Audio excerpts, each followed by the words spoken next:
Welcome to episode 226 of the Shared Security Show. And joining me this week is our professionally evil co-host, Kevin Johnson. Welcome, Hey, Kevin.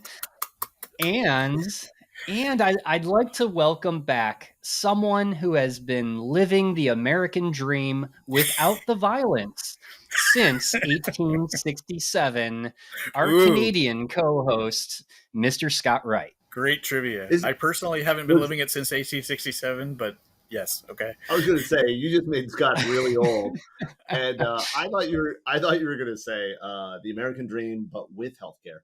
And that's a good one as well. And I got that phrase from there's a new show on Netflix called The Pentaverate with Mike Myers. I don't know if you've heard of that. It's really, really good. Okay, really good. It's a movie or a series? It's a series. Yeah. Yeah. It's all about conspiracy theories. Yeah. Netflix keeps telling me you should probably watch this. Instead, you should. I started watching on Paramount Plus, and no, this is not a pimp of Paramount Plus. No, I'm sorry, Discovery Plus. Discovery Plus. Yes. Which I watch way too much of because I like cooking shows because I can't cook. I just started watching $1 Million Wheels, which is the series about jackholes in California selling ridiculously expensive cars. And what I found is I'm just not cool enough to understand 90% of what they say. Like, they use words, and I recognize the words as English or forms of English. I literally watched I have it in the background, right? Like I'm working on slides or something like that, and it's playing in the background for noise. And I actually stopped last night and backed up the show to listen to the interaction between three of these salespeople. And I finished it, and I have absolutely zero idea what they said. They discuss things like, would you take 20 bands for that? No, I'll take 30 bands for that. Oh man, this is lit. And I was like, I know they're speaking English, but I'm too old and uncool to understand what they meant. I think they were talking about money, and probably. So yeah, but I'm old. I highly recommend that show, especially for you, Scott, since Mike Myers is from Ontario. Yes, he is from Toronto. He is a Canuck. So yep. And the year is a reference to when the Canadians burned our capital, right? No, it's a reference of Confederation. Yes, exactly. When Canada became independent. In a very nice way, we became independent of England. Yeah, yeah. She had a T-shirt on. Don't you still have the English Queen on your money? Sometimes. Not always. Sometimes we have a beaver. Some of the money. Sometimes we have a beaver. Sometimes we have a caribou. Sometimes you have maple syrup. So yeah. So we have maple syrup, caribou, beaver, and the queen. Yes. What is the commonality here? Don't forget on the Canadian money. Yeah. And don't you have something called a loonie? Yeah, the $1 coin. Yeah. Okay, got it. Yeah, I'm catching up. Yeah. I'm one of those dumb Americans. In fact, we have a $2 coin. Guess what it's called? A double loonie? A toonie. Oh God! Well, there you have it, folks. We've definitely educated everyone on Canada. Don't say we don't have culture. That's right. You're too nice.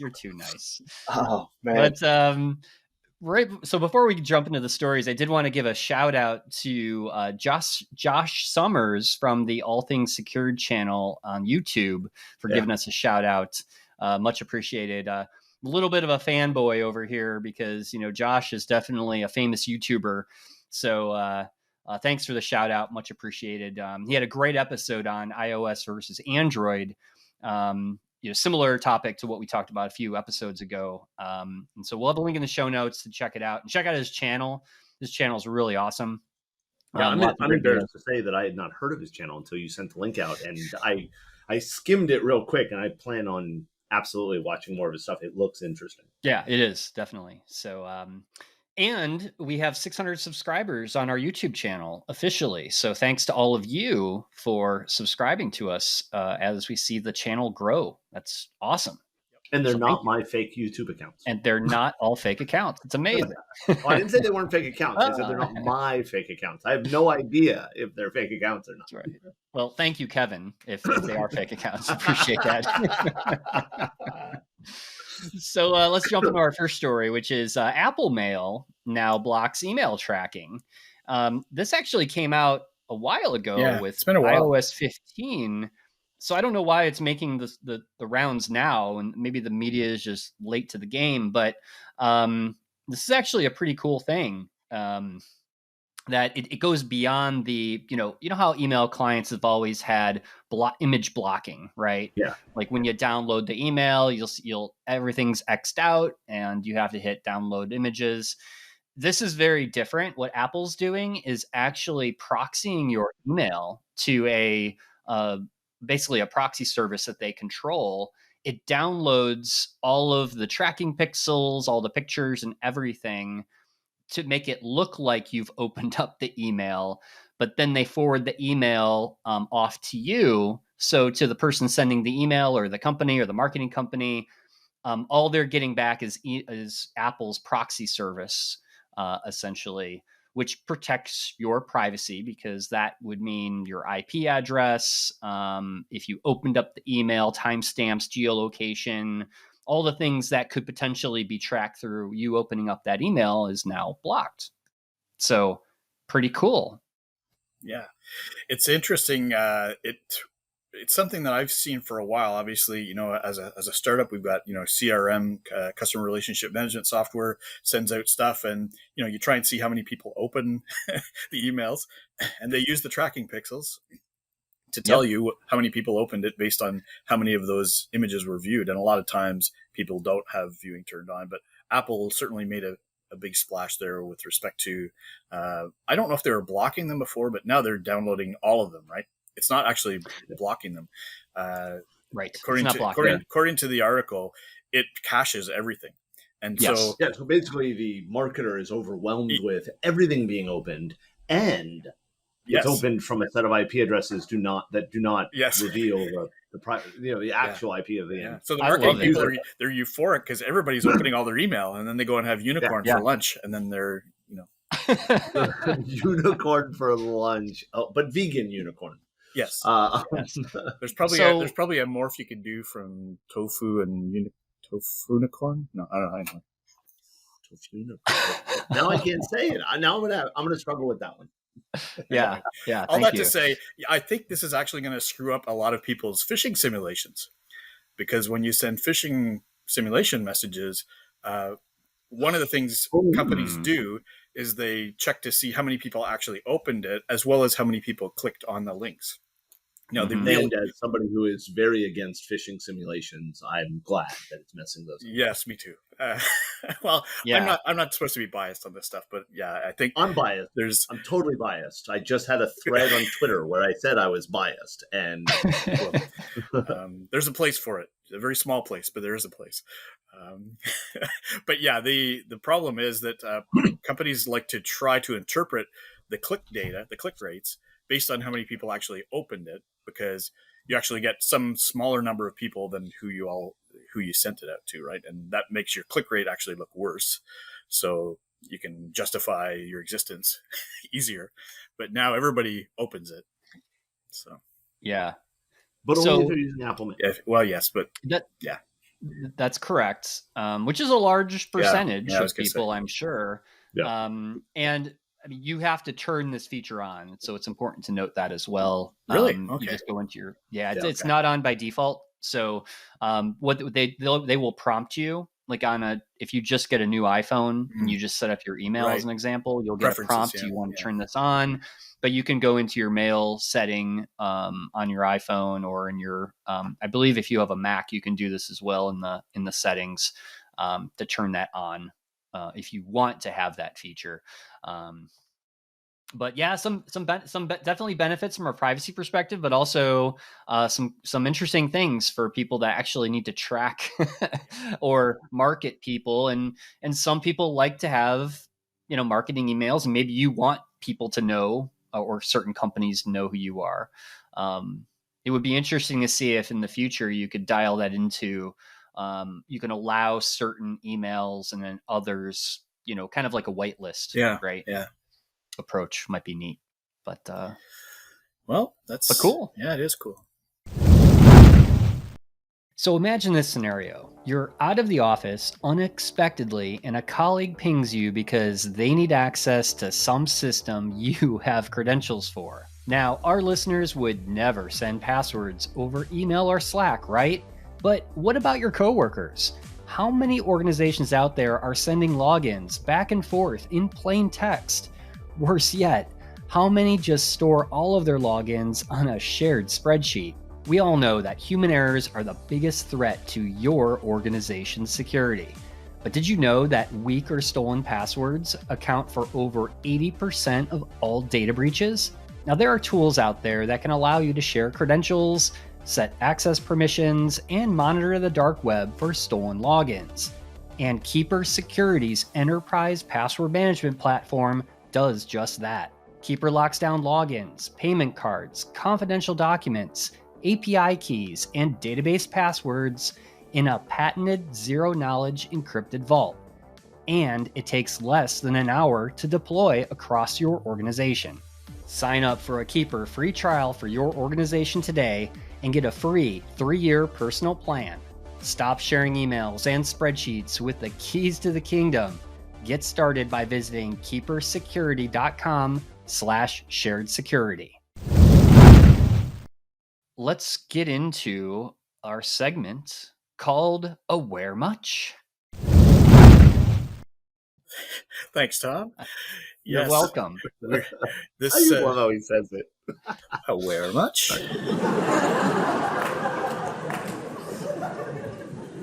Little sound bite there. Yeah, awesome. People thought that was funny. Yeah. Yeah. So this week we're talking about some recommendations that for some reason seem new, but I think a lot of security professionals have been recommending for a long time. But from the FBI and the NSA, we're getting some, pretty good recommendations, no doubt about it. Use multi-factor authentication, make sure your privileges and permissions are applied properly, make sure your software is up to date, just generally good guidance. But it's making the news, so we're reporting on it. Any thoughts on the article, guys? This is none of these things in this list of 10 basically attack vectors, right, that are used by criminals to access systems. These are things we've all known in the industry for a long time.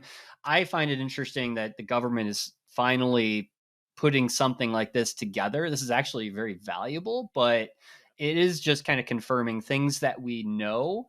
I find it a little ironic that FBI and NSA, who have been known to violate our privacy and other things for a long time now, are partnering with CISA, which is awesome, which is the Cybersecurity Infrastructure Security Agency, if you're not aware.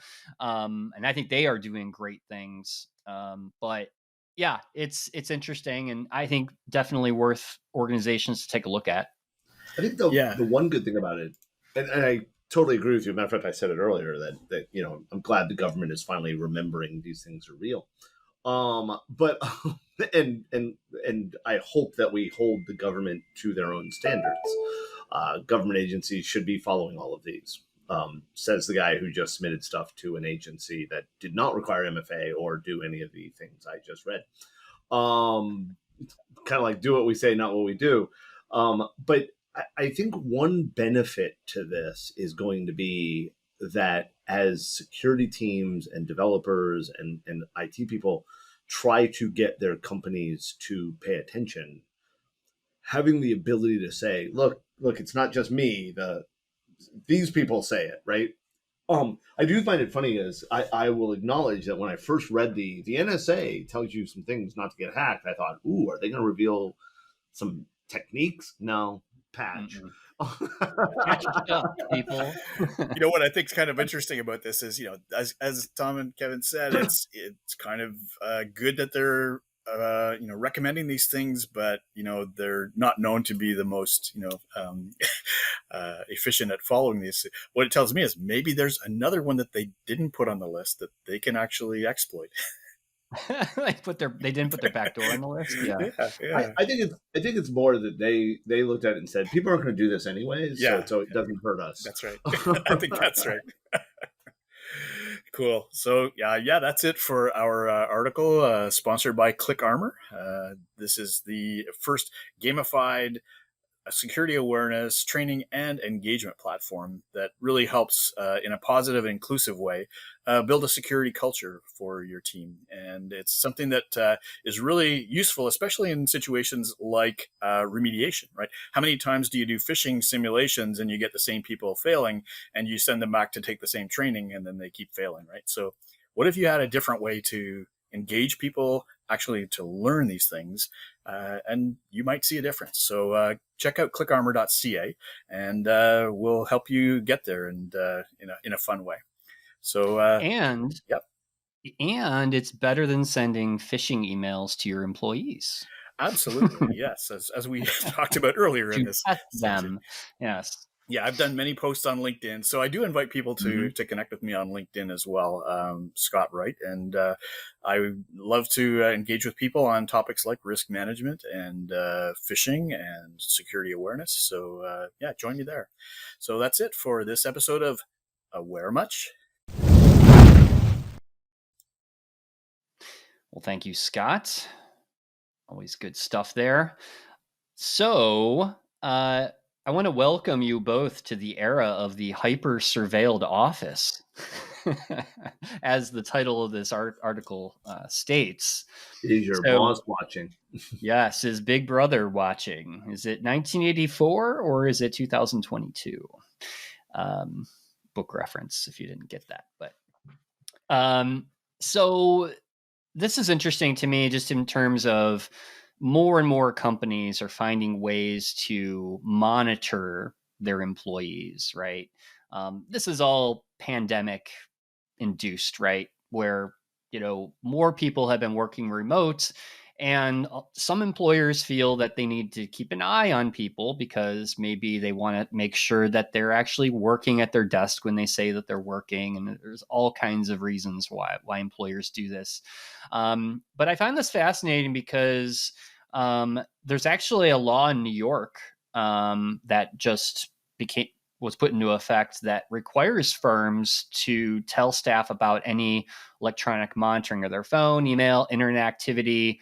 And this is even in cases where, of course, you sign an employee agreement, right? And information security policies and other things say that, you have no right to privacy, that you could be monitored, all this. But now there's a law coming out that says we had to disclose this to people.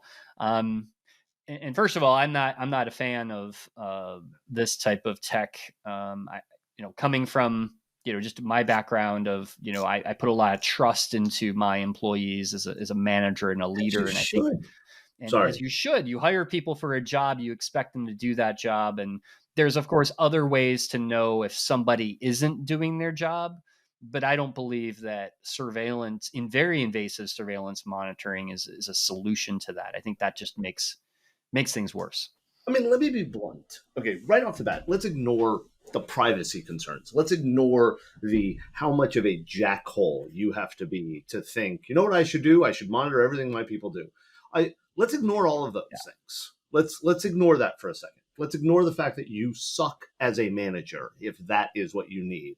And you should feel bad and go to your parents and apologize to them for embarrassing them because you exist.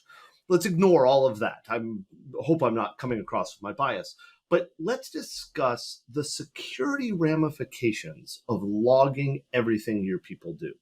And if I, as a tester, get access to that, all of a sudden you've given me a treasure trove. And by the way, if you're monitoring it, you probably have some way to search it, so you made it even easier for me to find it. You've given me the ability to laterally move through your organization because you were so insecure in your ability to lead a team that you felt that invading their privacy was the right way to do it. So you not only are violating the law, you're not only teaching your employees that you suck in every way possible, and you probably should just go die.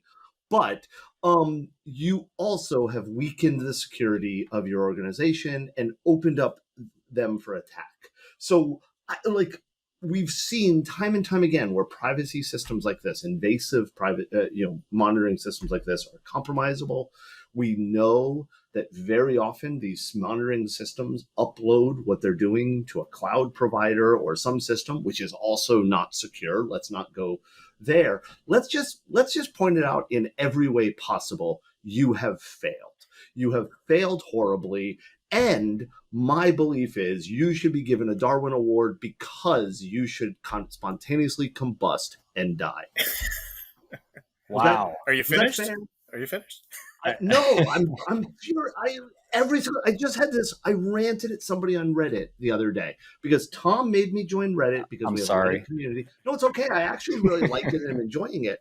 But I'm in this Reddit group for small businesses, and this person posts up, and it's a tangent, but I believe it's related.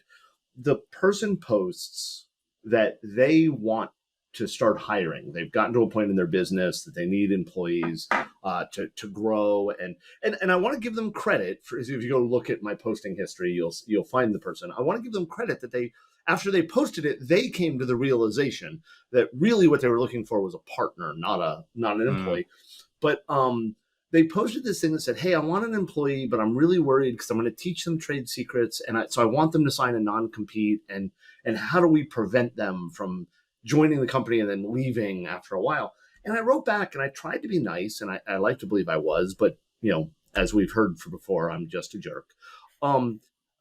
This is the same type of thing as this monitoring, right? If you as a boss, manager, leader, whatever, if you as a boss think that the right way to ensure that your people stay with the organization and do the things you want is to somehow become vindictive and mean and overarching monitoring, then what you need to do is take a step back and recognize that you're approaching this the wrong way.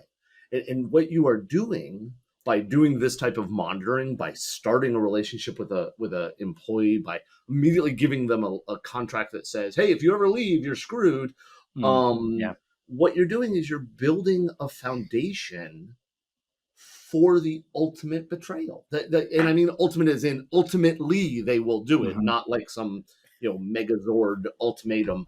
The reality is that if you put that level of monitoring on your employees, you are actively telling them that they should bypass what you're doing, and they're going to.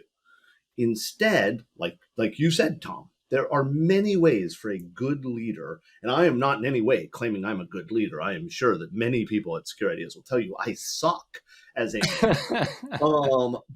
But I don't suck in the way that I monitor everything they do. Right. But then I'm going to throw out another one that we actually just had this conversation here at Secure Ideas. And I think I said this to you guys recently. We expanded our endpoint monitoring. And I want to be very clear. What we are monitoring is the system configured the way we want it to be? Is it patched? Is it stuff like that? And we actively went in and turned off any monitoring of what the employee is doing. And the reason we did that is, one, I'm not a hypocrite. I'm not going to tell you I think it's an asinine thing to do and then do it myself. But on top of everything I've already said about the risks and the security and everything else like this, let me ask you a question. You have an employee and you are monitoring what they're doing because you're a hyper vigilant monitoring manager that sucks. And you find out that your employee is cheating on their wife or their husband or their spouse or their boyfriend or girlfriend or significant other, whatever. What do you do? Yeah. Like right off the bat, let's ignore the idea of telling the other person in the relationship. I'm not going there. I want to know if your behavior toward that employee is going to change. And if you say no, you're fooling yourself, right? Yeah. Or you're a scumbag that cheats on their significant other also, right? Which would imply that you were monitoring people. What do you do? What do you do if you find that an employee has applied for another job? Too much information to. Yeah, exactly. Think about what you're going to do with it. And if the answer is, I would ignore that, then why are you monitoring it anyway? Yeah. So I've ranted enough, I think. No, really good. No, it's good. Yeah. Yeah, totally. So we will see. I don't think anything's going to change here. Like to your point, Kevin, there's always going to be, a-hole owners of businesses that feel that they need to monitor people and be watching them at all times. But I would just say to people, if you work for an organization like that, you may want to think about why you're working there. Why did the boss just give you a new potted plant? Exactly. Ooh, exactly. Potted plant. I didn't think of that one. Oh, that's good. So I think that's all we have time for this week's show. But I did want to also mention real quick before we go. I signed up for this new service called ratethispodcast.com, which makes it really easy for you to rate and review our podcast. Did you give us a lot of votes, Tom? I cannot game the system apparently. Okay. But I wanted to ask, of course, all of our listeners, if you could take a minute and go to ratethispodcast.com/shared security. Yes. It's intuitive. We have 3 votes. Yes, right. It'll there's more than 3, Scott. But it will take you to your favorite podcast app of choice that you like to listen to this podcast on, and provide us a rating or review. We would really appreciate it. It helps us grow the podcast and attract more listeners. So perfect. That would be greatly appreciated. And until next time, we'll talk to everyone next week. Thanks for watching. If you enjoyed this episode and you'd like to help support the podcast, hit that like and subscribe button. To catch all the latest from the show, visit our website, sharedsecurity.net. Follow us on Twitter @SharedSec, and join our Reddit community on the Shared Security Show subreddit.